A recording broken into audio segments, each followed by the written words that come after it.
Everyone, and welcome back. In today's video, I'll show you how to install Listary on Windows ***.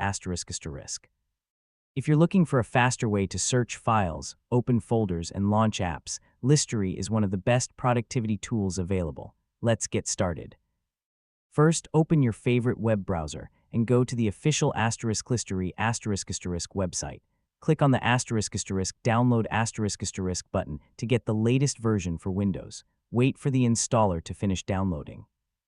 Once the download is complete, open the installer by double-clicking the downloaded file. If Windows asks for permission through user account control, click **yes** to continue. The Listary setup wizard will appear. Read the welcome screen and click Next ***. If you agree with the license agreement, accept the terms and continue. You can keep the default installation location, or click **browse if you want to install Listary in a different folder. Click Install and wait a few moments while the installation is completed.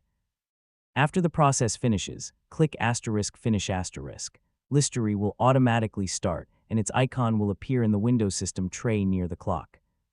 To make sure Listary works every time you start your computer, allow it to launch automatically with Windows if prompted. You can also open the program from the Start menu at any time.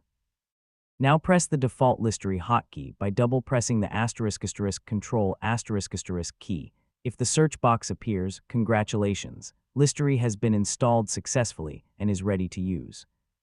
You can now quickly search for files, folders, and applications without opening File Explorer. That's all for this tutorial. If this video helped you, don't forget to like, share, and subscribe for more Windows and software tutorials. Thanks for watching, and I'll see you in the next video.